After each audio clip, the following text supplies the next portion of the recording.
नमस्कार, capital TV देख रहे हैं आप। मैं हूं आपके साथ पूजा। तो जिसका इंतजार था वो घड़ी आ चुकी है। 10 मार्च है, नतीजे भी आ चुके हैं और नतीजों में बीजेपी की बम्पर जीत हुई है। 5 राज्यों में चुनाव के नतीजे आ चुके हैं, जिसमें उत्तर प्रदेश में बीजेपी की जीत। बात उत्तराखंड की करें तो उत्तराखंड में बीजेपी की जीत, गोवा और मणिपुर में भी बीजेपी की जीत। तो वहीं पंजाब की बात करें तो पंजाब में आम आदमी पार्टी पूर्ण बहुमत के साथ सरकार बनाती हुई नजर आ रही है। तो पूरे दिन भर में कैसा रहा हलचल, क्या रहे चुनावी आंकड़े, इस पर चर्चा करेंगे। चर्चा के लिए हमारे साथ कैपिटल टीवी के editor in chief doctor Manish ji मौजूद है। कुल मिलाकर देखा जाए तो बीजेपी 4.0 से आगे। देखिए, ये जो जिसको कह रहे थे कि सेमीफाइनल है 2014 से 2024 के पहले का, इसमें भारतीय जनता पार्टी एक ज़बरदस्त जीत के साथ अपने आप को 2024 में लेकर के जा सकती है। ये इम्पॉर्टेंट इसलिए था क्योंकि इसमें जो 5 राज्यों में चुनाव हो रहे थे, उत्तर प्रदेश पे पूरे देश की निगाह लगी हुई थी।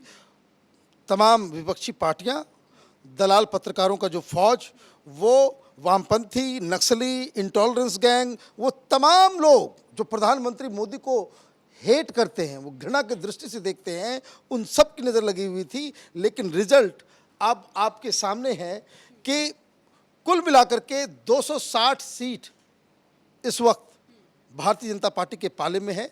202 में सरकार बन रही थी। समाजवादी पार्टी कुल मिलाकर के 135 के आसपास के आंकड़े में, 138 के आंकड़े पे है। बीएसपी को 1, कांग्रेस पार्टी को 2 और अदर्स 2। ये फिलहाल उत्तर प्रदेश का पूरा आंकड़ा है। और इसमें जो कई सारी चीज़ें हुई हैं, जैसे बबीता बता रही हैं कि कौन बड़ा लीडर वो हारा है। जी जो स्वामी प्रसाद मौर्य पे सबकी निगाहें टिकी हुई थी, तो आपको बता दें कि हम रिजल्ट आ गए हैं और फाजिल नगर से स्वामी प्रसाद मौर्य हार गए हैं। तो बिन पहनने के जो लोटे बने हुए, तो कहते हैं उन्हें कि जहाँ पे उन्हें मलाई दिखती है वो वहीं चले जाते। तो लगता है मलाई खाने को नहीं मिल पाई है इस बार उन्हें। सर, क्या कहेंगे इस पर आप? देखिए, ये लगातार शुरू से कहा जा रहा था कि जो समाजवादी पार्टी है वो जातिगत राजनीति को ज़्यादा उन्होंने तूल दिया, और उस वजह से हुआ ये कि पूरी की पूरी जो एक सो कह सकते हैं कि जो प्रोपेगेंडा की जो मशीनरी जो साथ में लगाई गई थी कि 13 ओबीसी और दलित लीडर्स जो है वो बीजेपी को छोड़ के समाजवादी पार्टी में जा रहे हैं। ज़्यादातर लोग स्वामी प्रसाद मौर्य को सबसे बड़ा ओबीसी लीडर बता रहे थे। वो अपनी सीट नहीं बचा सके, तो आप समझिए कि क्या होने वाला है। हमारे साथ उदास बैठे हुए हैं, जरा इनसे बात करना ज़रूरी है। अखिलेश यादव बिल्कुल उदास बैठे हुए हैं। जी, अखिलेश यादव तो कई दावे कर रहे थे, पर सारे दावे फुस हो गए। क्या आप अभी भी सो रहे हैं? नींद से जाग जाइए, आप हार चुके हैं। मैं अंदर गाने चल रहे हैं। कौन से गाने? कृष्ण जी तो नहीं आ गए? नहीं, नींद ही नहीं आई तो किशन जी कहाँ से आएंगे।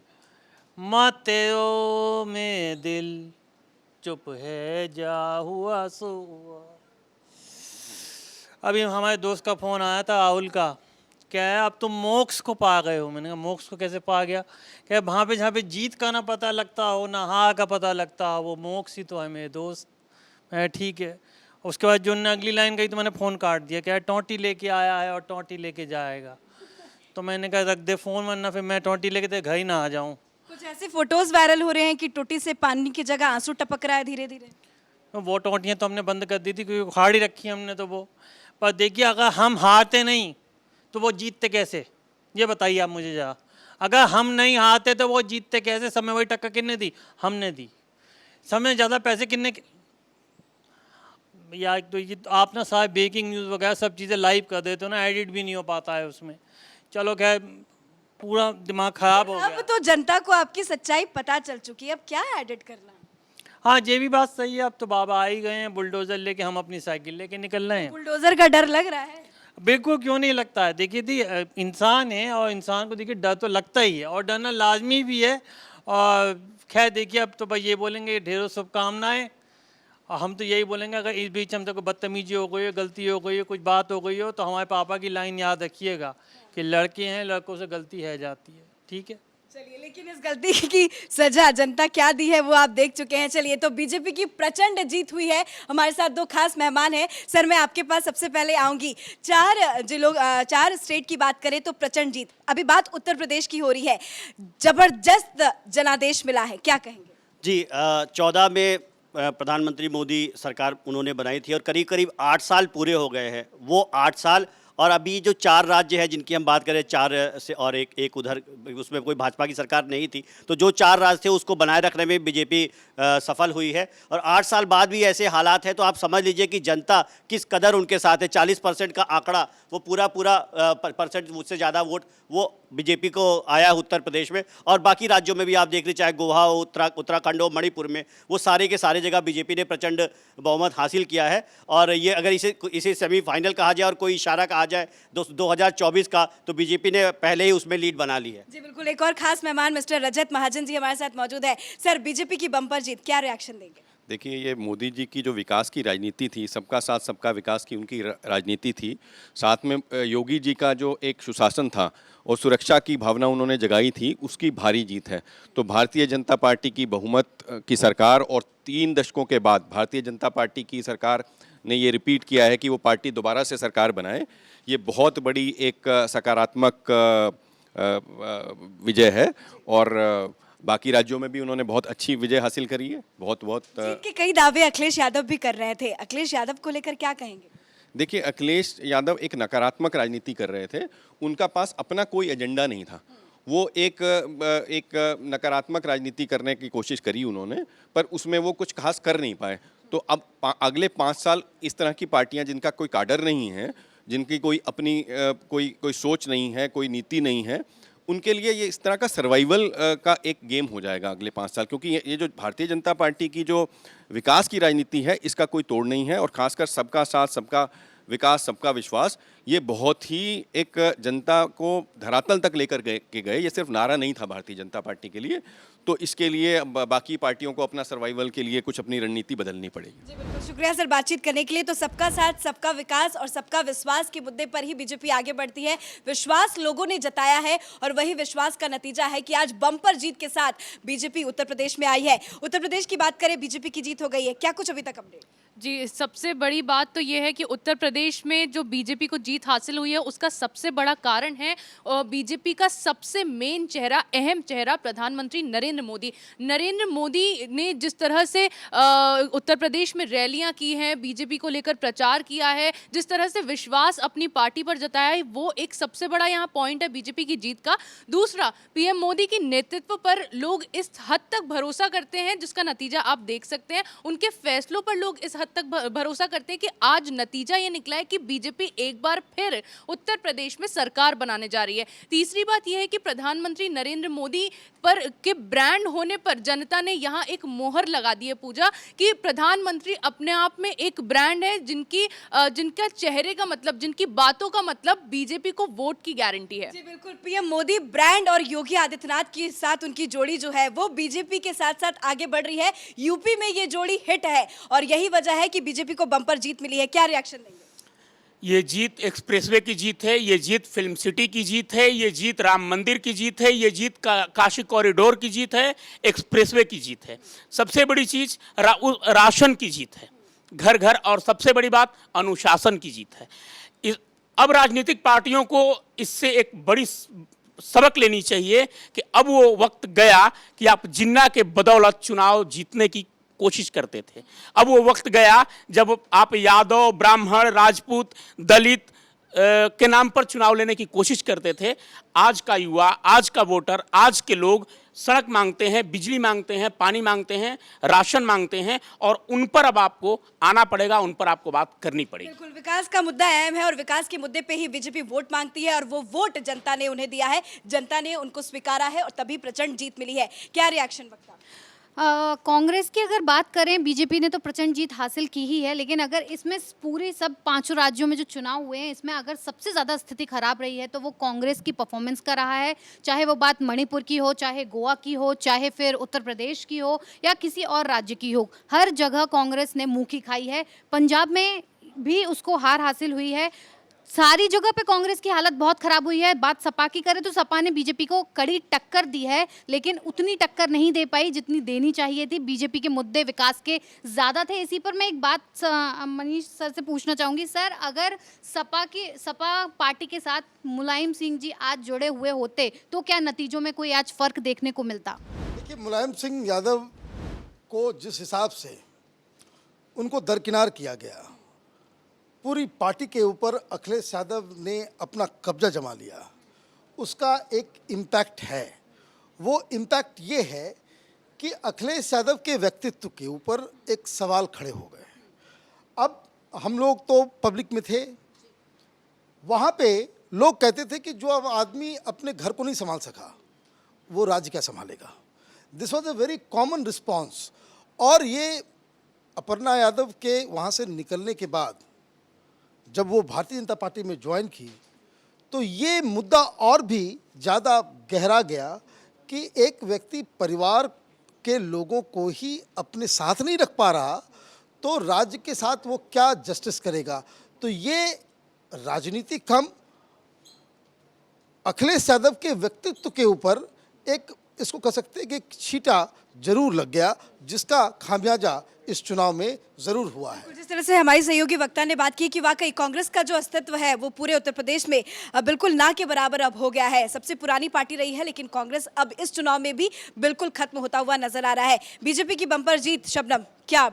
बीजेपी की बम्पर जीत ने अखिलेश के बाहुबलियों पर बुलडोजर चला दिया है। कैराना में देख लिए नाहिद हसन हैं, वो हारते हुए नजर आ रहे हैं, बहुत पीछे चल रहे हैं। तो वही मुख्तार अंसारी के बेटे वो भी बिल्कुल पिछड़ गए हैं। उन्हें तो इतना बुरा झटका लगने वाला है कि उनके जो अफसरों वाला जो था ना कि हम हिसाब कर देंगे, शायद जनता ने उन्हीं का हिसाब कर दिया। तो अभी जो अखिलेश के जितने भी बाहुबली थे सब पिछड़ रहे हैं। जी बिल्कुल, बाहुबलियों के साथ योगी ने हिसाब किताब बहुत सही तरीके से किया है, तभी आज योगी का बुलडोजर जो है वो ट्रेंड कर रहा है। और योगी जी ने पहले ही कह दिया था कि मरम्मत करवाने के लिए भेज दिए हैं, 10 तारीख के बाद निकलना शुरू हो जाएगा। बम्पर जीत हुई है तो एक तरफ बुलडोजर भी तेजी से चलने की तैयारी हो गई होगी। बिल्कुल, जिस तरह से आप देख सकते हैं कि ये सपा ने कई ऐसे दागी नेताओं को टिकट दी थी जिसको लेकर बीजेपी ने घेरा भी था, लेकिन ये जीत कहीं ना कहीं ये विश्वास जगा है जनता के बीच, और जनता खुद महफूज कर रही है इस बात को लेकर कि बीजेपी की सरकार में हम लोग सुरक्षित हैं।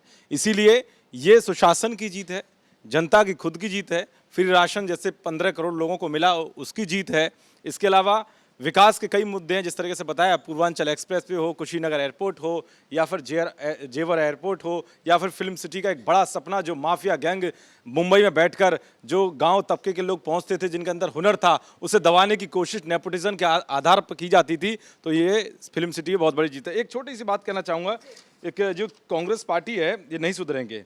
इन्होंने अभी क्या कहा है, राहुल गांधी ने ट्वीट किया पहले कि हम हार से सीख लेंगे। अब आप कितनी सीख लेंगे, पंजाब में सब जगह चल रहा है। और कांग्रेस पार्टी कह रही है हम समीक्षा करेंगे इसकी, और समीक्षा के साथ साथ कह रहे हैं कि हम हताश हैं, निराश नहीं। अब इनकी भाषा ही समझ में नहीं आ रही क्या कहना चाहते हैं। तो कहने का मतलब ये, कांग्रेस देश की सबसे पुरानी पार्टी है, अब ये डायनासोर की तरह विलुप्त होती जा रही है, इसका अस्तित्व नहीं बचा है। और मुझे लगता है कि इस पार्टी की जगह शायद कोई और पार्टी, लेकिन अब ये समाजवादी पार्टी ने जिस तरह से एक भ्रम फैलाया लोगों के बीच ईवीएम को लेकर के, उनके लिए भी एक करारा तमाचा है कि आपने निगरानी की बंदर की तरह लगा करके ध्रुवीन, लेकिन आखिरकार जीत सिर्फ उसकी सत्य की हुई, सत्य में जयते न नित्यम। कांग्रेस पार्टी का एक रिएक्शन अभी टीवी पे चल रहा है, वो कह रहे हैं कि हम जनता के साथ खड़े हैं। भाई आप तो खड़े ही हो, जनता आपके साथ खड़ी नहीं है। और जनता के साथ खड़े होने का मतलब ये नहीं होता कि सवेरे सवेरे आप रात के हैंगओवर में सवेरे 10 बजे आप कोई ट्वीट कर दें और ट्वीट घृणा से भरा पड़ा हो।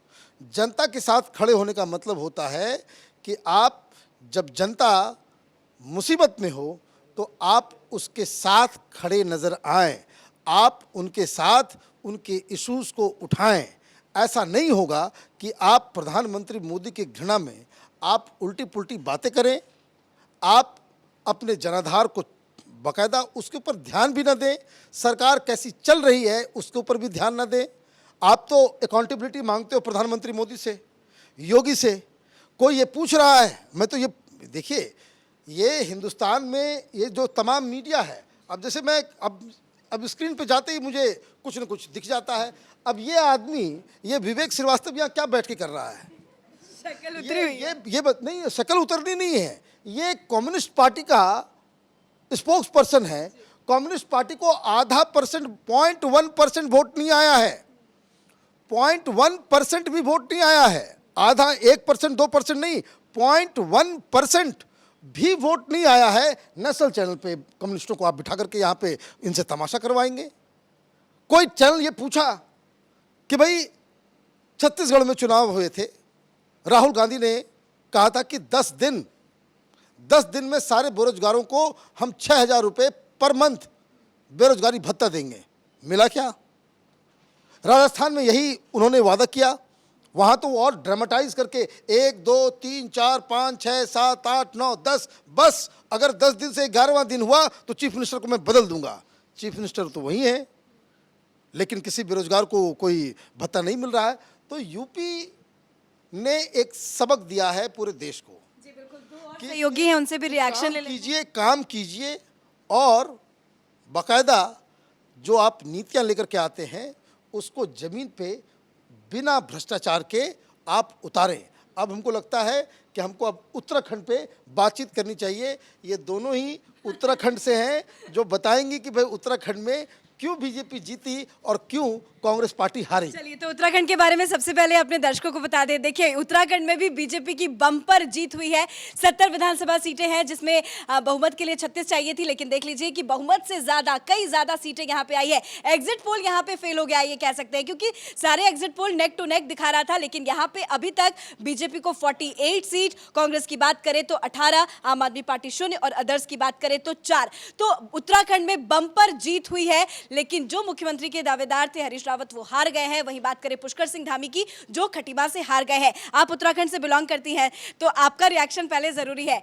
बम्पर जीत हुई है, एक नया इतिहास रचा है, क्योंकि ऐसा कभी नहीं हुआ कि सरकार रिपीट हुई है। इस बार सरकार रिपीट हो गई। जी बिल्कुल पूजा जी, जैसे हम सुबह भी बात कर रहे थे कि एक मिथ था कि कभी भी जो है हमेशा होता था कि कांग्रेस बीजेपी, वहीं पर आपने भी छलांग लगा दी थी, जिसको शून्य ही मिला है और जिसका बिल्कुल खाता नहीं खुल पाया है। जबकि आपने पूरे फॉर्म भरवा लिए थे कि नहीं हम बिजली फ्री दे देंगे, फॉर्म भरिए, आप हमें ही वोट कीजिए, किसी को नहीं मिला। लेकिन वहीं पर यह भी कहा जा सकता है कि मोदी जी हमारे जो है वो ब्रांड बन गए हैं। मोदी जी के नाम पे, मोदी जी के चेहरे पे सभी लोगों ने वोट दिया है। और साथ ही साथ जनता, उत्तराखंड की जनता समझदार है, जैसे मनीष सर ने बताया था कि उत्तराखंड की जनता समझदार है, उन्हें समझ में आता है कि विकास कैसे। और क्योंकि उत्तराखंड में खुद जाती हूँ, पूरा कायाकल्प हो गया है एकदम। उत्तराखंड जैसे था और जैसे अब हो गया है, उसमें बिल्कुल जमीन आसमान का अंतर दिखता है। चाहे वो सड़कें ले लो, चाहे वो कुछ भी ले लो, मतलब पूरी तरह से विकास हुआ है। तो लोगों को वो चीजें भी दिख रही है, धरातल पे काम दिख रहा है। साथ ही साथ यूपी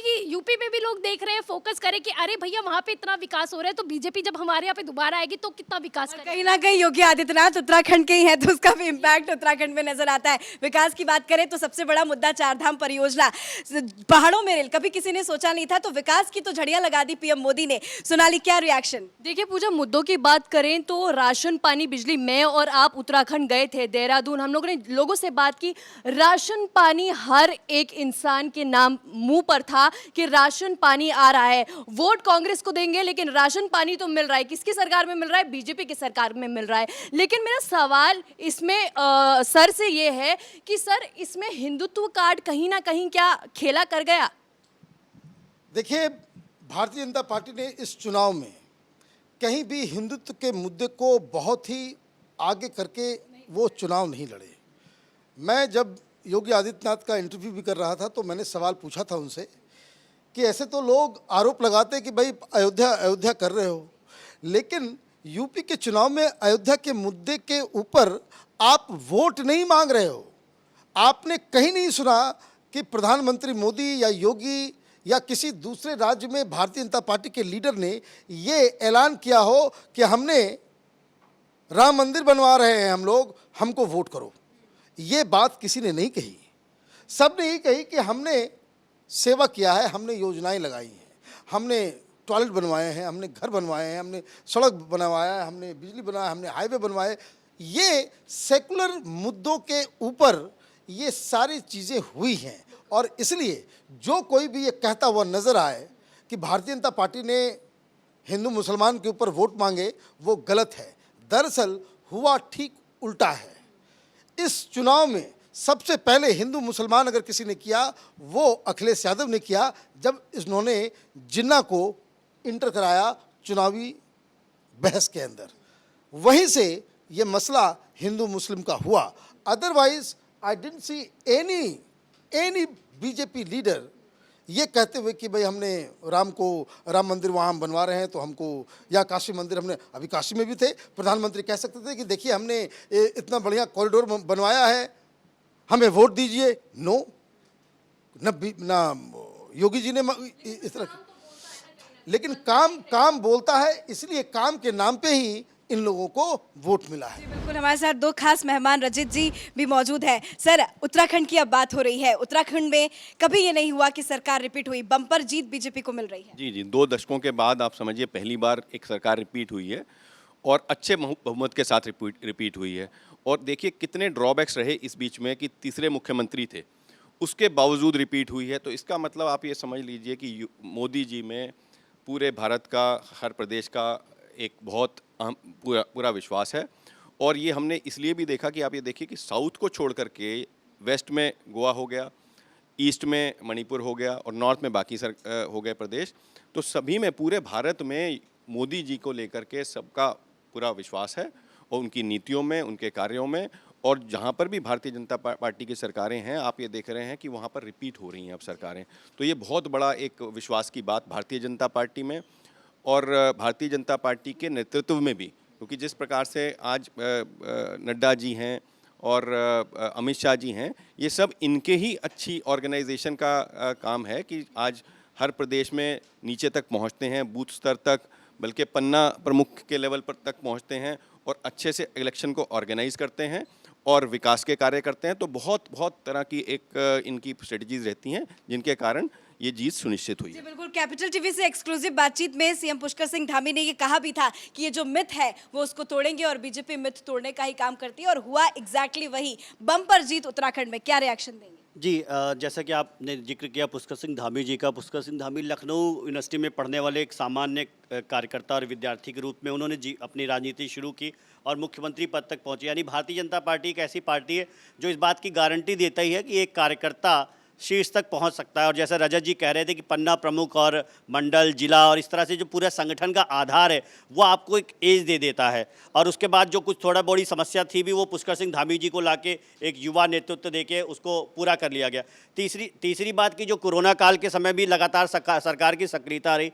चौथा जो कांग्रेस का जो कमज़ोर नेतृत्व रहा कि वहाँ पर कोई डिसीजन नहीं लिया जा सका। इवन कांग्रेस के जो प्रदेश अध्यक्ष थे किशोर उपाध्याय, वो अभी बीजेपी से चुनाव जीत रहे हैं, वो पूरे के पूरे आ गए। जनरल विपिन रावत, उनको सम्मान दिया गया, उनके भाई जो है वो भारतीय जनता पार्टी से चुनाव लड़ते हैं। उत्तराखंड के एक बहुत बड़े आइकन है जुबिन नौटियाल, तो उनके पिताजी वहाँ से चुनाव लड़ते हैं। तो जो उत्तराखंड के गौरव की बात हो, उत्तराखंड की विकास की बात हो, उत्तराखंड में सुशासन की बात हो, उत्तराखंड में लॉ एंड ऑर्डर की बात हो और सबसे बड़ी संगठन की बात हो, तो अगर संगठन का एक एक कार्यकर्ता किसी एक काम में लग जाता है तो अगर कुछ कम ज़्यादा हो भी रहा होता है तो उसको पार पा लिया जाता है। और ये चीज़ खेल बहुत आसान हो जाता है जब सामने एक बहुत ही कमज़ोर विपक्ष आपके सामने हो। 5 साल कहीं कोई विपक्ष दिखाई नहीं पड़ता है। अगर वो 3 महीने पहले किसी हरीश रावत, आपको पता है 3 महीने पहले तक तो हरीश रावत से पंजाब में राजनीति करवा रहे थे, आपको याद आ गया होगा। तो अगर वो हरीश रावत से आप 3 महीने पहले, उन्होंने मजबूरी में कहा भाई मुझे छोड़ दो, पंजाब में जो चल रहा है चलने दो, चन्नी, सिद्धू, अमरिंदर, मैं उत्तराखंड संभाल लेता हूँ। तब वो तो आते हैं कहीं जाके दिसंबर या नवंबर में। उत्तराखंड भी नहीं संभाल पाए। तो कुल मिलाकर उत्तराखंड में भी मोदी का जो मैजिक है वो चला है। उत्तराखंड की बात हमने कर ली, उत्तर प्रदेश की बात कर ली। अब चलिए सीधा आपको मणिपुर लेके चलते हैं। मणिपुर में 60 विधानसभा सीटें थी जिसमें 31 बहुमत का आंकड़ा था जो बीजेपी ने छू लिया है। बीजेपी के खाते में 31 सीटें आई है। वही बात करें कांग्रेस की तो कांग्रेस के खाते में 4 और एनपीपी की बात करें तो 9, एनपीएफ की बात करें 5 और अदर्स के खाते में 11 सीटें। इसमें सबसे ज्यादा गौर करने वाली बात यह है कि कांग्रेस और बीजेपी में टक्कर माना जाता था, पर कांग्रेस का यहां कहीं ना कहीं सुपड़ा जो है वो साफ नजर आ रहा है। सिर्फ और सिर्फ 4 सीटें, बल्कि उससे ज्यादा सीटें तो एनपीपी लेकर आ गई है। 9 सीटों के साथ बढ़त बनाए हुए है। आपसे एक रिएक्शन मणिपुर को लेकर चाहेंगे। पीएम मोदी भी जबरदस्त चुनाव प्रचार वहां पे करते हुए नजर आए थे। कड़ी टक्कर माना जा रहा था बीजेपी और कांग्रेस में, लेकिन बीजेपी जीत गई। मेरा एक अलग मानना है, जब नॉर्थ ईस्ट में पहली बार असम में बीजेपी की सरकार बनी, उस वक्त हमने एक आर्टिकल लिखा था और सबसे बड़ी बात, भारतीय जनता पार्टी अगर नॉर्थ ईस्ट में चुनाव जीतती है, ये किसी सरकार को बनाने के लिए नहीं, उसका रेमिफिकेशन ये होता है कि नॉर्थ ईस्ट का हिंदुस्तान की राजनीति के साथ इंटीग्रेशन हो जाता है। वो इलाका ऐसा इलाका रहा है कि आज़ादी के बाद से वो वहाँ इंसर्जेंसी, वहाँ सेपरेटिज्म, तरह तरह की चीज़ें वहाँ पे होते रही हैं। लेकिन वो इसलिए हुई क्योंकि कांग्रेस पार्टी की नीतियों की वजह से वो कभी भी हिंदुस्तान में वहाँ के लोग पूरी तरीके से अपने आप को हिंदुस्तानी या उसको कंप्लीट इंटीग्रेशन हिंदुस्तान के साथ वो नहीं हो पाया था। Bharatiya Janata party north east में घुसती है तो इसका मतलब है कि ये नेशनल इंटीग्रेशन का एक बड़ा प्लान है ये, और असम में बीजेपी सरकार बनाती है और धीरे धीरे करके वो हर जगह फैलने लगती है। अरुणाचल में जाती है, त्रिपुरा में जाती है, मणिपुर में आप देख रहे हैं कि 60 सीटों में से 31 सीटें, और कुछ उसमें और भी अलायंस पार्टनर्स हैं जो ऑलरेडी मेघालय में साथ में बीजेपी के वो चुनाव लड़ रही हैं। तो कहने का मतलब है कि यहाँ पे भी भारतीय जनता पार्टी, और ये एक खुशखबरी है कि आप मणिपुर में सरकार बना रहे हैं, इसका मतलब है कि हिंदुस्तान, दिल्ली और इम्फाल के बीच कोई डिस्टेंस नहीं है, कोई डिफरेंस नहीं है। और हमारे साथ वरिष्ठ पत्रकार मणिपुर से हैं जो कई सारे अखबारों में, हिंदी अखबार में काम कर चुके हैं, विजन, आप बताएं कि वहाँ पे क्या राजनीति, वहाँ पे क्यों बीजेपी फिर से दोबारा जीत गई? जी, बीजेपी मणिपुर में फिर दोबारा सत्ता में आने का सबसे बड़ा रीज़न है कि मैंने जिक्र भी किया था इस बारे में कि वहाँ पे लोग शांति से मतलब अपने गर्व के साथ जीवन जीने का एक मौका मिला है। मतलब ये कम से कम कांग्रेस सत्ता में 15 साल रही, उस समय मतलब लोग टेररिज्म और फेक इनकाउंटर के मामले में ही मणिपुर को जानता था नेशनल मीडिया में, लेकिन वहाँ पे बीजेपी सत्ता में आने के बाद ये सब चीज़ें कम हो चुकी है। और दूसरी बात है कि एक वहाँ पे 2 हिस्सा है, एक पहाड़ का हिस्सा और एक घाटी, दोनों का फासला बहुत हुआ करता था। तो कांग्रेस के समय में और वहाँ पहाड़ के लोग हमेशा शिकायत करते थे कि विकास हमारे क्षेत्र पे पहुँचते नहीं है, लेकिन भाजपा सत्ता में आने के बाद उन्होंने एक नारा दिया, गो टू हिल। तो उसके तहत मतलब पहाड़ों पे इतना विकास कार्यक्रम पहुंचाया और अभी लोग इतना खुश है कि एक तो हमने पहले भी जिक्र किया था कि एक कुकी एक मिलिटेंट ग्रुप है जो सरकार से अभी बातचीत चल रही है, उन्होंने खुद एक नोटिफिकेशन जारी करके भी ये कहा था कि हम पूरे तरीके से मतलब भाजपा सरकार पर हम अपना समर्थन देंगे, वो उन्होंने लिखित बताया। और दूसरी चीज़ है कि मणिपुर जो है बॉर्डर स्टेट है, इंटरनेशनल बॉर्डर से लगता है बर्मा से, इसी वजह से ड्रग का बहुत ज़्यादा वहाँ पे कारोबार और ड्रग पे हमेशा कई बड़े नेता भी शामिल होते हुए पकड़ा जाता है। तो उसमें बीजेपी सरकार जब आई तो एन बीरेन सिंह ने वार ऑन ड्रग करके एक मतलब अभियान चलाया था कि पहाड़ इलाकों में जो वहाँ पे वो ड्रग्स का वो कारोबार करते हैं या इंसर्जेंट ग्रुप भी जिसमें शामिल है, सबको इन्होंने इतना ज़बरदस्त एक्शन किया कि वो अब जाके बहुत सारे चीज़ों में कंट्रोल है। और HIV/AIDS पॉजिटिव के लेवल पे भी मणिपुर जो है पूरे देश के आंकड़े में सबसे हाईएस्ट है। मतलब ड्रग का यूज़ जो है मणिपुर बहुत हाईएस्ट पर था, लेकिन अब जो है इस समय मतलब मणिपुर नंबर 1 पे नहीं है, मतलब वो घट के मतलब कंट्रोल हुआ है, मतलब जब से भाजपा सत्ता में आए। और दूसरी बात है कि कोरोना काल के दौरान जो है भाजपा सरकार ने इतने लोगों की मदद की है कि एक तो बाहर मणिपुर से बाहर रह रहे स्टूडेंट सब जो है कोरोना काल में उनको फ्री में ट्रेन से वो अपने प्रदेश पे लौटने का इंतज़ाम किया था, उनका श्रेय जो है मोदी सरकार को जाता है। लेकिन वहाँ पे इसीलिए यही सब काम को लेकर के भाजपा और दोबारा, और जैसे एग्जिट पोल में दिखाया गया था वही उससे भी बढ़ के मतलब अभी पिछली बार बहुमत नहीं आई थी, हालांकि सरकार जरूर बन गया था, पर इस बार बहुमत का आंकड़ा जो है वो बीजेपी ने छू लिया है मणिपुर में। जादू ही कहेंगे इसे? ये जादू नहीं है, वो काम है। काम जब क्या कहते हैं, चमत्कार क्या होता है, जितना आप कल्पना कर रहे हो उससे थोड़ा सा ज़्यादा हो जाए तो हम उसे चमत्कार कह देते हैं, क्योंकि हमको विश्वास नहीं हो रहा होता है। क्या ब्लॉकेड खत्म करना इस देश में 70 साल बाद इतनी बड़ी घटना हो गई थी कि आप इस देश में साल 2 साल, एक प्रदेश में साल 2 साल ब्लॉकेड नहीं खत्म कर पा रहे थे? ब्लॉकेड का मतलब होता है कि लोगों को रोटी चावल, इस छोटी छोटी चीज़ों के लिए, गैस के लिए, सिलेंडर के लिए, चूल्हे के लिए बहुत दिन तक अपने घर के अंदर बंद रहना पड़ेगा और वो चीज़ें नहीं मिलेंगी। मणिपुर में भाजपा की सरकार आने के बाद सबसे पहले ब्लॉकेट खत्म किया गया। 5 साल से वहाँ ब्लॉकेट हुआ ही नहीं, जबकि नॉर्थ ईस्ट में और मणिपुर ये सब जाने जाते थे कि यहाँ पे किसी भी टेररिस्ट ग्रुप से, किसी भी इंसर्जेंट ग्रुप की वजह से लगातार ब्लॉकेट चलते थे, किसी छोटी सी वजह से भी। पहाड़ी राज्य हैं, एक रास्ता बंद हुआ, सारी चीज़ें बंद हो जाती थी, तो वो ब्लॉकेट बंद हुआ। जैसा कि हमारे साथी बता रहे थे कि कोरोना में जो काम हुआ। तीसरा कि कांग्रेस इतना विकल्पहीनता की स्थिति हो गई कि जीतना लाजमी हो जाता था। उसके बाद भारतीय जनता पार्टी का तो बहुमत आ ही गया है, लेकिन जो एनपीपी है, यानी कि जो बगल में मेघालय जो राज्य है, मेघालय की पार्टी है वो, और राष्ट्रीय पार्टी का उसे दर्जा है, वहाँ पे भी अगर आप देखेंगे तो एनपीपी भी, उसको भी आप आज 9 से 10 सीटें आ रही हैं। वो भी नेडा का हिस्सा है, जो वहाँ नॉर्थ ईस्ट डेवलपमेंट अलायंस है, जिसके कन्वेनर हेमंत बिस्वा शर्मा है। उनको भी क्रेडिट दिया जाना चाहिए कि मणिपुर में जो भाजपा पिछली बार बहुमत के आंकड़े को नहीं पार कर सकी थी, तो बहुमत का आंकड़ा भी छू लिया गया है। करीब करीब 2/3 बहुमत की तरफ भारतीय जनता पार्टी बढ़ गई है। और वहाँ पे बहुत सारे छोटे छोटे ट्राइबल ग्रुप थे जिनके बीच में आपस में झगड़े थे। कुकी अकॉर्ड की बात हमारे मित्र ने, मणिपुर के साथी ने बताई कि ये सब चीज़ों को,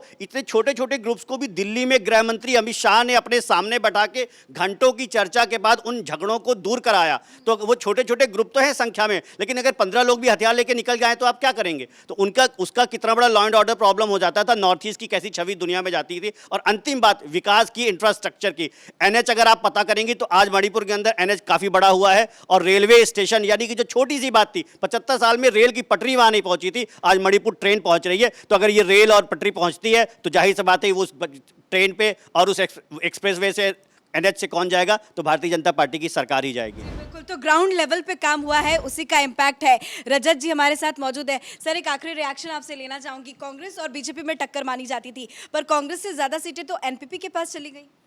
जी जी बिल्कुल। तो कांग्रेस का तो आपने यही हाल आपने मेघालय में भी देखा। कांग्रेस के कोई विधायक नहीं है, सारे जो हैं अलग पार्टी बना ली, किसी ने टीएमसी में शामिल हो गया। तो कांग्रेस तो इस समय दिशाहीन है, नेतृत्वहीन है।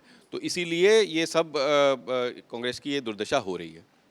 जी चलिए, शुक्रिया बातचीत करने के लिए। तो हमने उत्तर प्रदेश की बात कर ली, उत्तराखंड की बात कर ली, मणिपुर की बात कर ली। अब सीधा गोवा की बात कर लेते हैं। गोवा का हाल आपको बता देते हैं। देखिए, गोवा में भी जबरदस्त जीत के साथ जो है बीजेपी आगे बढ़ रही है। और गोवा की बात करते हैं तो गोवा में आपको बता दें कि कहीं ना कहीं बीच में एग्जिट पोल के हिसाब से ये लग रहा था कि पता नहीं सीटें आएंगी नहीं आएंगी, क्या रहेगा नहीं रहेगा, पर अब आंकड़े आ चुके हैं, नतीजे आ चुके हैं। नतीजों पर नजर डालते हैं। नतीजे जो हैं उस पर चर्चा करेंगे। चर्चा के लिए हमारे साथ तमाम सहयोगी जो है वो जुड़ेंगे।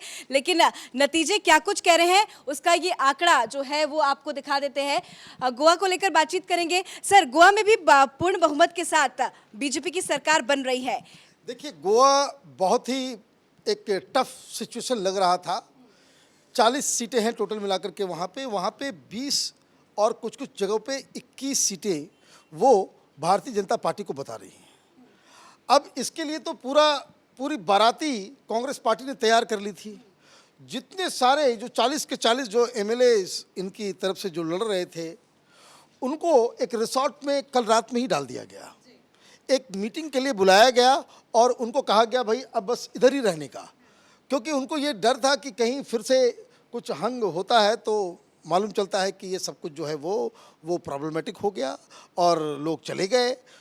तो बीजेपी के उस गेम को ख़त्म करने के लिए कांग्रेस पार्टी ने चिदम्बरम को भेज दिया, तो डी शिव कुमार को भेज दिया। अब जब रिजल्ट आ रहा है तो मालूम चल रहा है कि रिजल्ट में बीजेपी अकेले ही बहुमत का आंकड़ा प्राप्त कर रही है।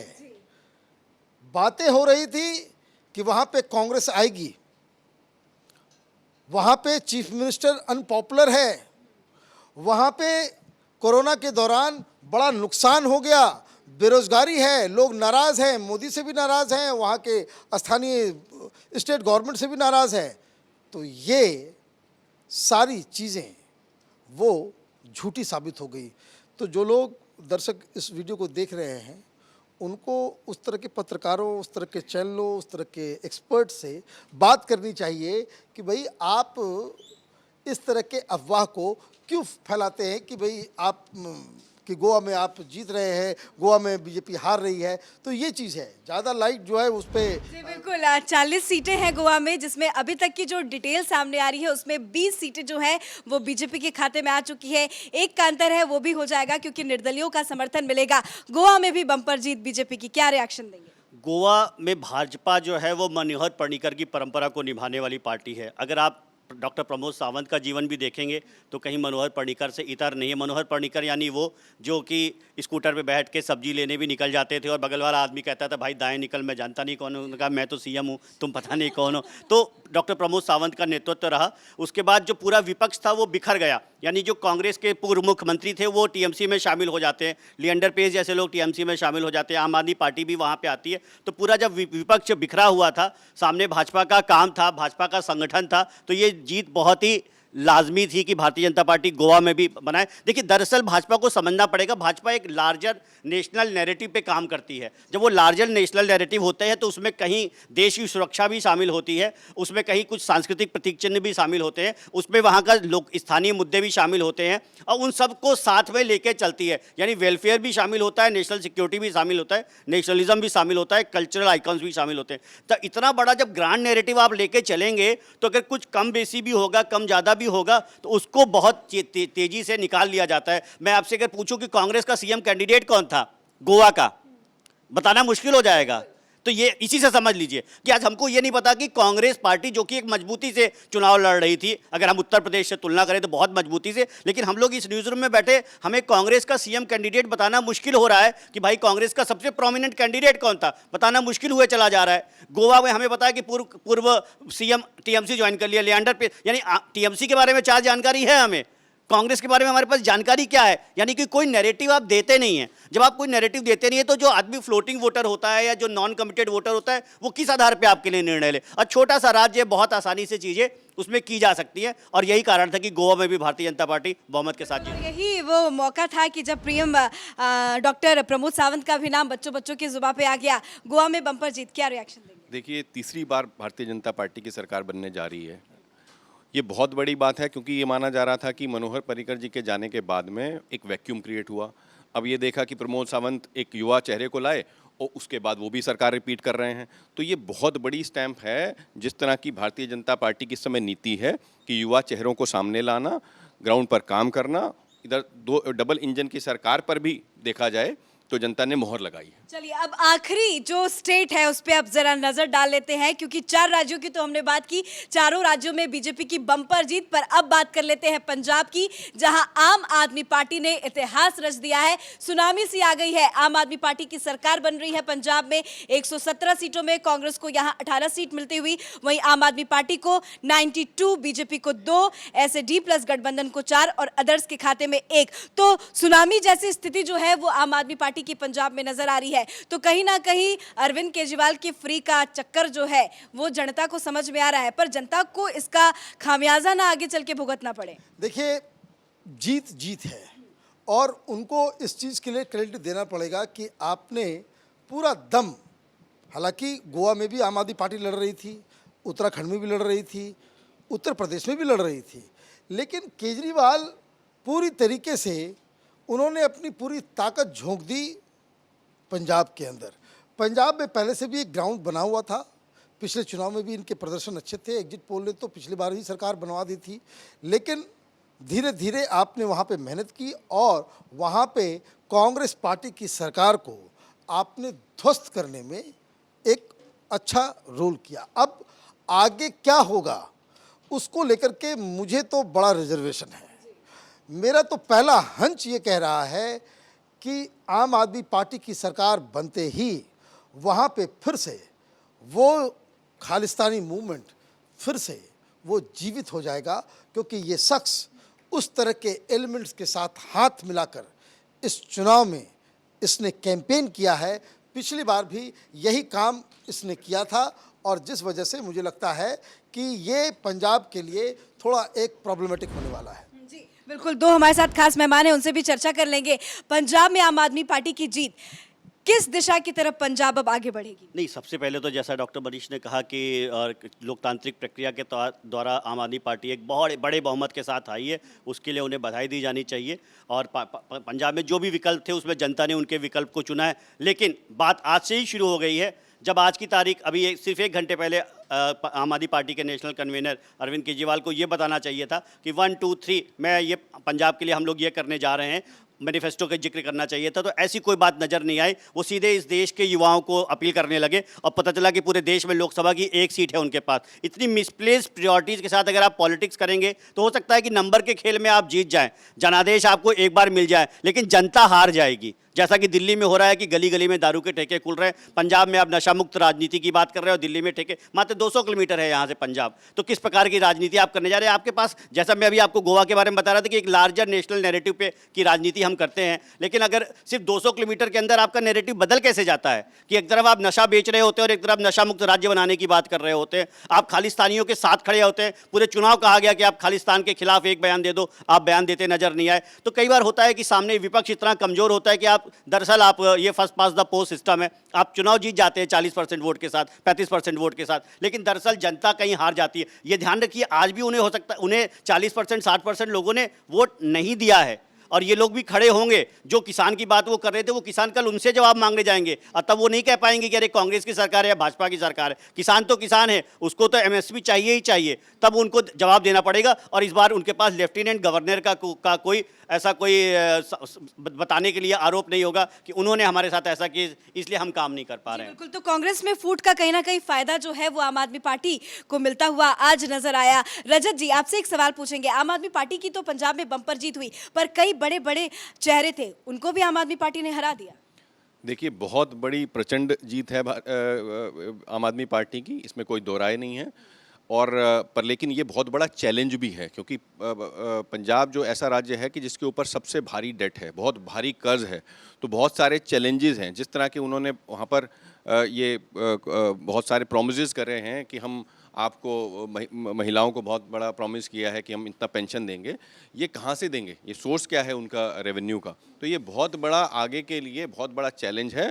और जहाँ तक भारतीय जनता पार्टी की बात है, भारतीय जनता पार्टी के बहुत हाई स्टेक्स कभी नहीं थे, और उसका ये भी है कि जिस तरह से उन्होंने इस तरह से इलेक्शन लड़ा है कि अधिक सीटों पे इलेक्शन लड़ा है पहली बार, तो ये एक आगे के टाइम में आप देखेंगे, it will be very interesting and the journey of the BJP hopefully will be very good from now onwards. बिल्कुल, एग्जिट पोल भी हमने दिखाया था, एग्जिट पोल भी सच साबित हुए और बम्पर जीत हो गई। अंशिका जी पूजा, देखिए, जो लोग कल तक एग्जिट पोल में आपको बहुमत मिलने पर उसे पंजाब में उसकी सरकार आने को लेकर रेड अलर्ट दिखा रहे थे, वही लोग आज न्यूज़ चैनल्स पर या वामपंथियों को ले लीजिए या लिबरल मीडिया को ले लीजिए, सब आम आदमी पार्टी की पंजाब में जीत को लेकर उसे शानदार प्रदर्शन, शानदार जीत, बम्पर जीत घोषित करें। लेकिन सबसे बड़ी बात यहाँ ये है कि आम आदमी पार्टी का पंजाब में आना एक खतरे की घंटी है, क्योंकि चुनाव के दौरान ही हमने देख लिया था कि किस तरह से आम आदमी पार्टी के खालिस्तान कनेक्शन सामने आए। कुमार विश्वास ने किस तरह से केजरीवाल को लेकर बड़े बड़े खुलासे किए, जिसमें ये बात भी शामिल थी कि आम आदमी पार्टी का एकमात्र मकसद पंजाब में आने का मतलब है स्वतंत्र राष्ट्र का स्वतंत्र राष्ट्र के लिए केजरीवाल का प्रधानमंत्री बनना। तो अब आगे देखना ये होगा कि केजरीवाल की सरकार किस तरह से पंजाब में सरवाइव करती है, और अगर हालात बुरे होते हैं पंजाब में तो आगे जाकर जनता को अपने फैसले पर पछताने के अलावा कोई और विकल्प नजर नहीं आएगा। तो क्या लगता है अरुण जी, जनता अपने इस फैसले को लेकर आगे पछताएगी? बिल्कुल, अभी तक ये कहना जल्दबाजी होगा, लेकिन सबसे जो बड़ी चीज़ है, केजरीवाल अब असली जंग के मैदान में कूदे हैं, लेकिन कवच के बिना। कवच और ढाल अब नहीं चलेगा। वो कवच और ढाल था बहाना कि एलजी नहीं करने दे रहे, अमित शाह नहीं करने दे रहे, मोदी नहीं करने दे रहे। इस चीज़ को छोड़कर अब पंजाब में कूदे हैं और वहाँ दिखाना होगा कि नहीं, हम क्या कर सकते हैं। उन चुनौतियों को जो उनके सामने हैं उनको पूरा करना होगा। बिल्कुल, तो अरविंद केजरीवाल पंजाब जीत गए हैं, कितनी बड़ी चुनौती रहेगी वक्ता? चुनौती तो बड़ी है, लेकिन ये कहना गलत नहीं होगा कि अरविंद केजरीवाल ने बहुत बड़े बड़े दिग्गजों के सामने खड़े होने के बाद उन्हें हरा दिया। कैप्टन अमरिंदर सिंह को ले लीजिए, वो हार गए वहाँ से, पटियाला से हार का सामना करना पड़ा उन्हें। फिर चन्नी को ले लीजिए, दोनों सीटों से चन्नी हार गए, जबकि केजरीवाल ने ये कहा था जब वो अपनी चुनावी रैलियों में जाया करते थे तो कहते थे कि वो चन्नी अपनी दोनों सीटें हारेंगे, और आज वही हुआ कि चन्नी दोनों सीटें हारे और भगवंत धूरी से जीते, जबकि ये कहा गया था कि वो धूरी से नहीं जीतेंगे। तो जो कहा गया चन्नी की तरफ से या कांग्रेस सरकार की तरफ से वो होता नहीं दिखा। तो एक तरह से देखा जाए तो केजरीवाल पंजाब के लिए एक बेस्ट कैंडिडेट के सामने उतरे, फिर चाहे उन्होंने मुफ्त की चीज़ों को लेके ही क्यों ना अपनी कैंडिडेट बनने का या मुख्यमंत्री अपना बनाने के लिए आप पार्टी का बनाने कुछ भी किया हो, लेकिन वो कामयाब रहा। लेकिन चन्नी भी दोनों सीटों से हार चुके हैं, कल अपना इस्तीफा जो है वो राज्यपाल को सौंपेंगे शबनम। हाँ, कल बैठक होगी। इन्होंने अपने विधायक दल की बैठक बुलाई है, तो कल बैठक के बाद चन्नी अपना इस्तीफा सौंप देंगे और उसके बाद आपकी आगे की रणनीति तय होगी कि कौन कैसे शपथ ग्रहण होगा, कौन कौन उसमें बुलाया जाएगा। क्योंकि केजरीवाल के आगे ना पंजाब के लिए बहुत बड़ी चुनौती है। जैसे कि अभी भी आप आंकड़ों पे नज़र डालेंगी तो 65 लोग, अभी 65 जो प्रत्याशी हैं वो आपके जीत चुके हैं, लेकिन 27 आगे चल रहे हैं। वहीं चन्नी अपनी दोनों सीटों से हार गए हैं और पंजाब में बड़े चेहरों को जनता ने नकार दिया है। जितने भी बड़े चेहरे थे वो सभी अपनी अपनी सीटों से हार चुके हैं, सिर्फ आपके उम्मीदवारों को छोड़कर। चलिए, तो आज जिसका इंतजार था वो घड़ी आ गई, नतीजे भी हमने आपको बता दिए। सुबह 8 बजे से लगातार कैपिटल टीवी आपको पल पल की अपडेट दे रहा था कि कौन कहां से जीत रहा है, कौन कहां से हार रहा है। और सबसे बड़ी इंफॉर्मेशन आपको दे दूं कि डिजिटल मीडिया में ऐसा पहली बार हुआ है कि हम मल्टी सेटअप के साथ आपके सामने हाजिर हुए थे। आपका प्यार, आपका मोटिवेशन, हमारी टीम की मेहनत ही है जो आप तक हर पल पल की डिटेल्स, पल पल की अपडेट पहुंचा रही थी। और कहीं ना कहीं हमारे editor in chief doctor Manish ji का समर्थन, मनीष जी का सपोर्ट, जिसकी वजह से हम आप तक पल पल की अपडेट लाइव वो भी हम बता रहे थे। तो बीजेपी की तो जीत हुई है, लेकिन हमारी टीम की भी एक बहुत बड़ी जीत है मनीष जी। बिल्कुल। और आज हमने एक एक्सपेरिमेंट किया और टेलीविज़न, ये यूट्यूब जो न्यूज़ चलाने वाले जितने चैनल्स हैं उसमें पहली बार ऐसा हुआ है कि हम लाइव गए हैं मल्टी सेटअप के साथ, और ये एक्सपेरिमेंट हमारा सही रहा। लेकिन इन सब के पीछे कौन कौन से लोग हैं उसको भी देखना आपके लिए ज़रूरी है। ये कैमरे को ज़रा मैं घुमाता हूँ और ये देखिए, ये हमारी टीम है जिन्होंने आज 8 बजे से लेकर के अब तक आपके साथ हम लोग लाइव बने रहे। अब चूँकि पूरा चुनाव और नतीजे ऑलमोस्ट फाइनल हो चुके हैं, तो अब हम लोग जी बिल्कुल, कुछ लोग हैं जो अभी हमारे साथ यहाँ नहीं खड़े हो सकते क्योंकि वो इस चीज़ को भी लाइव चला रहे हैं। तो हमारे टेक्निकल हेड राहुल जी का बहुत बहुत शुक्रिया, क्रिएटिव हेड अंकित जी का बहुत बहुत शुक्रिया, जो सुबह से लगातार हमारे लिए लगे हुए थे, लगातार मेहनत कर रहे थे। क्योंकि हमारी कोशिश यही थी कि आप जब नतीजों को देखते हैं तो आपको बार बार चैनल बदलना पड़ता है कि कभी आज तक देख रहे हैं, कभी एबीपी देख रहे हैं, कभी जी देख रहे हैं, कभी रिपब्लिक देख रहे हैं। पर मनीष जी की ये मेहनत थी, मनीष जी की ये सोच थी कि क्यों ना हम अपने दर्शकों को एक ही जगह, एक ही प्लेटफॉर्म पे सारे चैनल क्यों ना दिखा दिया जाए। इसलिए आज हम सुबह से आपके लिए एक भी वीडियो हालांकि अपलोड नहीं कर पाए, लेकिन हम सुबह से ही लगातार लाइव थे, ये बताने की कोशिश कर रहे थे कि हम आपके लिए मेहनत कर रहे हैं। और हमारे तमाम साथी जो आप चेहरे देख रहे हैं, हमारे तमाम साथी एक एक चैनल पे नजर बनाए हुए थे। शबनम एबीपी पे नजर बनाई हुई थी, वक्ता की बात करें तो वक्ता इंडिया टीवी पे नजर बनाई हुई थी, अंशुका नेटवर्क 18 पे नजर बनाई हुई थी, सोनाली नजर बनाई हुई थी, बबीता आज तक पे नजर बनाई हुई थी, सोनाली रिपब्लिक पे नजर बनाई हुई थी, युधिष्ठिर जी पे नजर बनाए हुए थे, और तमाम जी न्यूज़ 24 जी बहुत ज़्यादा, जिसमें जो है झोल, शुरुआती जो है झोल नज़र आया था। आप लोगों का बहुत बहुत धन्यवाद। इसी तरीके से हमें प्यार आप देते रहें, हमारे वीडियोस को शेयर करते रहें और हमें अपना प्यार लगातार इसी तरीके से देते रहें। चलिए, बहुत बहुत शुक्रिया आप सभी का।